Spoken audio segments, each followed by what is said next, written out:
Smooth साथ संगत जी, प्यार भरी राधा स्वामी जी। आज की साखी बेहद ही प्यारी है। इस साखी को सुनकर आपके चेहरे पे मुस्कान भी आएगी और अपने गुरु के प्रति विश्वास भी अटूट होगा। आप इस साखी को अंत तक ज़रूर सुनिए और एक प्यारा सा कमेंट भी ज़रूर करिए जी।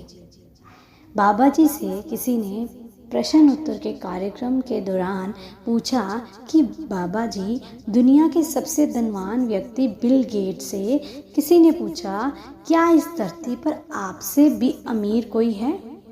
हमें लगता है बाबा जी से किसी ने पूछा कि बाबा जी, सबसे खुशहाल व्यक्ति कौन है? बाबा जी ने उससे ही पूछा कि तुम्हारी नज़र में इसका उत्तर क्या होना चाहिए? तो उस भाई ने बाबा जी को उत्तर दिया, बाबा जी, जिसके पास अच्छा धन हो, खाने को अच्छे अच्छे पकवान हो, रहने को अच्छा सा मकान हो। तो बाबा जी ने कहा, नहीं, वो भी चिंता में आराम से सोते नहीं हैं। अमीर आदमी वो है जो अपनी गुरु की शरण लेकर 3 वक्त की रोटी खाता है। कमरा सोने के लिए तो एक ही इस्तेमाल होना है। भले लोगों, अगर आपके पास 4 कमरे हैं, 5 हैं, तो 5 में तो आप सो नहीं सकते। खानी तो 2 रोटी हैं। अगर 56 तरह के पकवान आपके सामने हैं, आपकी नीयत में चाहे हो कि मुझे सब खाना है, पर आपका पेट जितना अलो करेगा आप उतना ही खाओगे। तो बाबा जी ने उन्हें एक साखी के रूप में बताया कि बिल गेट से किसी ने पूछा कि आपसे अमीर कोई है? तो बिल गेट ने जवाब दिया, हाँ, एक व्यक्ति इस दुनिया में मुझसे भी अमीर है। तो पूछने वाले ने पूछा, कौन? बिल गेट्स ने बताया, एक समय में जब मेरी प्रसिद्धि और अमीरी के दिन नहीं थे, मैं न्यूयॉर्क एयरपोर्ट पर था। वहाँ सुबह सुबह अखबार देखकर मैंने एक अखबार खरीदना चाहा, पर मेरे पास खुदरा पैसे नहीं थे। मैंने अखबार लेने का विचार त्याग कर उसे वापस रख दिया। अखबार बेचने वाले लड़के ने मुझे कहा, तो मैंने खुदरा पैसे सिक्के ना होने की बात कही। लड़के ने अखबार देते हुए कहा, ये मैं आपको मुफ्त में दे देता हूँ। बात आई गई हो गई। कोई 3 माह बाद संयोगवश उसी एयरपोर्ट पर मैं फिर उतरा और अखबार के लिए फिर मेरे पास सिक्के नहीं थे। उस लड़के ने मुझे फिर से अखबार दिया तो मैंने मना कर दिया, मैं ये नहीं ले सकता। उस लड़के ने कहा, आप इसे ले सकते हैं, मैं इसे अपने प्रॉफिट के हिस्से से दे रहा हूँ, मुझे नुकसान नहीं होगा। मैंने अखबार ले लिया। 19 साल बाद, अपने प्रसिद्धि हो जाने के बाद, एक दिन मुझे उस लड़के की याद आई और मैंने उसे ढूंढना शुरू कर दिया। कोई 1.5 महीने खोजने के बाद आखिरकार वह मिल गया। मैंने पूछा, क्या तुम मुझे पहचानते हो? लड़का, हाँ, आप मिलियन बिल गेट्स हैं, मिलेनियर गेट्स। तुम्हें याद है कभी तुमने मुझे फ्री में अखबार दिए थे? लड़का, जी हाँ, बिल्कुल, ऐसा 2 बार हुआ था। गेट्स, मैं तुम्हारे उस किए हुए की कीमत अदा करना चाहता हूँ। तुम अपनी ज़िंदगी में जो कुछ चाहते हो बताओ, मैं तुम्हारी हर ज़रूरत पूरी करूँगा। लड़का, सर, लेकिन क्या आपको नहीं लगता कि ऐसा करके आप मेरे काम की कीमत अदा नहीं कर पाएंगे? गेट्स, क्यों? लड़का, मैंने जब आपकी मदद की थी, मैं एक गरीब लड़का था जो अखबार बेचता था। आप मेरी मदद तब कर रहे हो जब आप इस दुनिया के सबसे अमीर और सामर्थ्य वाले व्यक्ति हो, फिर आप मेरी मदद की बराबरी कैसे करेंगे? बिल गेट की नज़र में वह व्यक्ति दुनिया के सबसे अमीर व्यक्ति से भी अमीर था। वह लड़का, क्योंकि बिल गेट्स के पास तब वो नहीं था जो उसके पास था।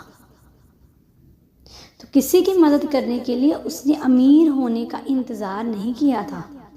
अमीरी पैसे से नहीं, दिल से होती है।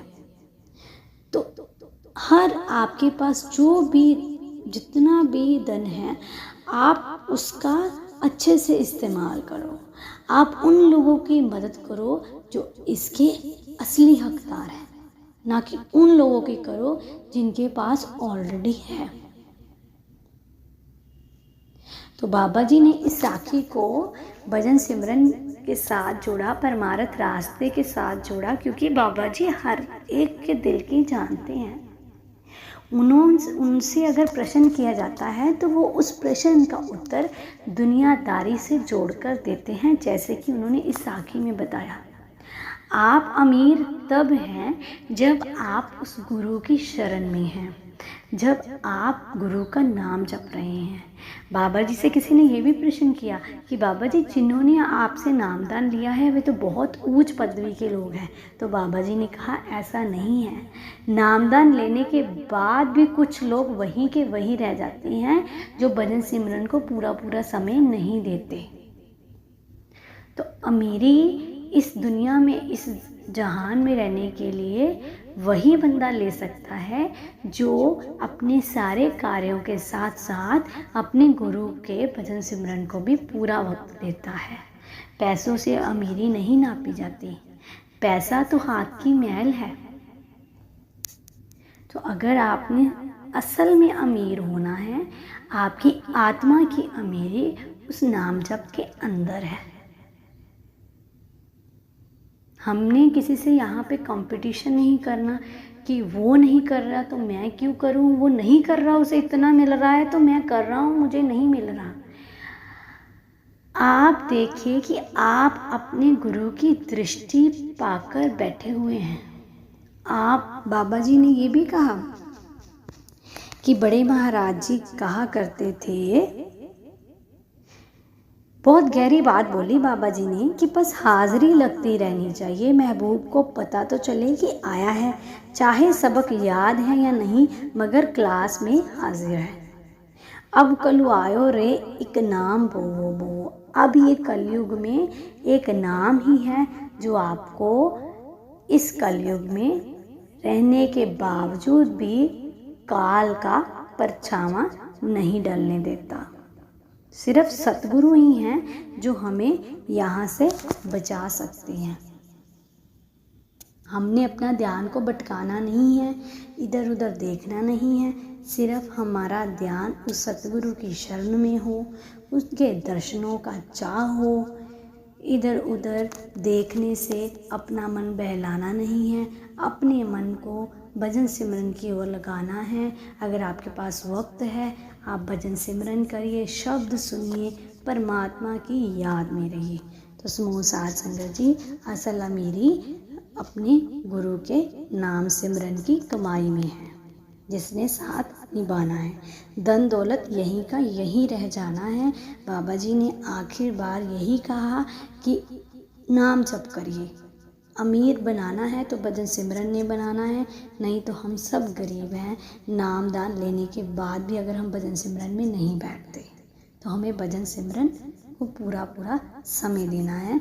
फिर देखना जो आपका काम नहीं भी बन रहा, अगर वो काम आपके लिए सही है तो गुरु जी वो काम आपके लिए पूरा ज़रूर करेंगे। साथ संगत जी, प्यार भरी राधा स्वामी जी।